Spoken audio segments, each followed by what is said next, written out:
TGP xam ngeen ne TGP dafay dox demoon nañu fi def TGP ba Canada demoon nañu fi ba Gambie tey nag TGP dafa dox waaye ci biir dëkk bi la dox ñu ngi fii tey ci Louga dañu gane si Serigne Sam Mbaye Serigne Sam Mbaye nag dañu traité ak moom benn sujet bu mag ndax dañuy traité alxuraan al karim le message coranique maanaam alxuraan lu ko tax a jóg fu mu jógee naka la ko nit ñi recevoir moom Serigne Sam Mbaye nag kenn du ko présenté ñëpp xam nañu ko xanaa ñi xamul jëmm ji tey ñu gis ko tey Serigne Sam Mbaye nuyu naa la. ñoo ngi leen di fay. Serigne Sam moom alxuraan moom alxuraan al karim moom fu mu jógee dëgg-dëgg. alxuraan laaj nga lu diis lu foor lu rëy lu màgg ndax alxuraan melaw suñu borom la c'est une manifestation de Dieu kenn mënul na yàlla ci boppam waaye kenn mënul na du yàlla ndax waxu yàlla ci ay melam la bokk. texte alquran du texte inspiré mais texte révélé la Muhammad sallallahu alayhi wa sallam yokku ci xaraf wàññiwu ci xaraf yokku ci maska wàññiwu ci maska lépp noonu la dikkee ci moom alquran ulama yi ak aarifoon yi dañuy faral di laaj ba mu fu mu jógee pour ñëw ci lahul mahfuz la tablette bien gardée alquran bu jógee ci fu ñuy wax ummul kitab ummul kitaab mooy fa nga xam ne mooy bérébu xam-xamu suñu borom bi tabaraka wa taala alquran nag bi suñu borom nammee mu wàcc la ñuy wax waaye duñu wax sosu mukk ndax suñu borom du turam yi du jëfam ji du ci yenn ci melo bu sosu lépp naka jëkk dafa am ndax suñu borom nekkul ci temps nekkul ci béréb alquran jógee ummul kitaab ñëw ci lawhul mahfuz bi nga xam ne lépp lu suñu borom di dogal ba ba saa di taxaw ba mu bindagul adduna ba lépp mu ngi ci lawhul mahfuz muy première wàccam mu jógee lawhul mahfuz wàcc ci asamaan su njëkk si asamaan si mu gën a jege notion asamaan temps bi laaju leeral ko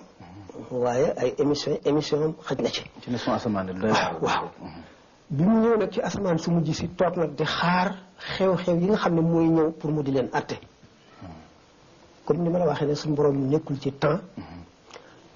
lii xew yi lépp mu mel nag ci moom nii mu tiime tey ëllëg ak démb lépp noonu la tiime ci moom atte yooyu muy atte te ñëwagul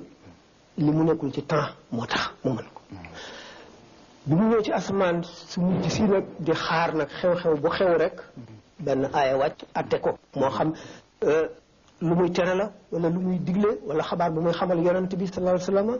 wala juif yi ko daan jéem a collé di ko poser ay question mu ay wàcc pour tontu loolu waaw alquran na mu wàccee lu ma ta laaj la parce que alquran wax yàlla mbindeef mënul dégg ko waxu yàlla doomu aadama kese mënul dégg ko waxu yàlla mënul dégg ko sax waxi malaayika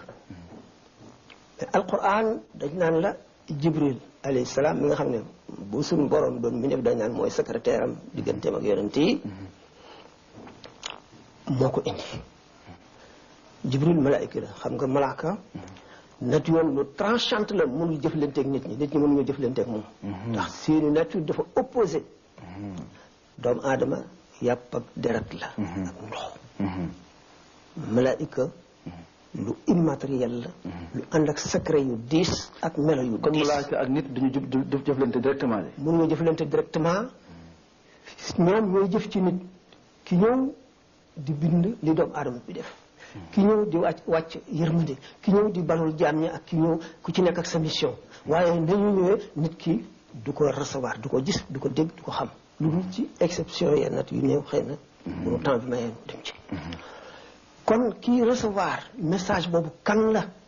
muy wax yàlla ju diis jooju ñu ne yonent mooy lan yonent doomu aadama la naam waaye doomu aadama bu wuuteeg doomu aadama yi la boo xam ne dafa am ay disposition yu spéciale yoo xam ne moom rek moo ko am amit kattanu baatin goo xam ne may na ko mu jóge ci melow doomu aadama simple bi dem ci melow xam ne day jegeeg melow malaayika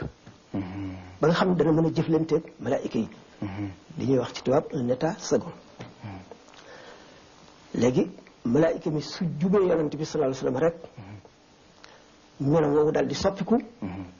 mu dikk ci beneen melaw boo xam ne day mën a gis malaaka mi dégg li muy wax mën a wax ak moom. sëñ Sam alxuraan bu ko malaaka yi di wàcc moom ban melo lay am ban melo lay am. waaw malaaka mi am na melaw muy am buy wàcce alquran ak melaw woo xam ne dana ko dikkee te wàccewul alquran. melaw muy dikkee te wàccewul alquran dana dikkee nit koo xam ne saxaaba yi duñ ko xam waaye dana amee melaw remarquable. yu saa dana dikki ànd ak melaw kenn ci saxaaba yi ku ñu xam. waaye duñ xam ne malaayika mi la muy Jibril buy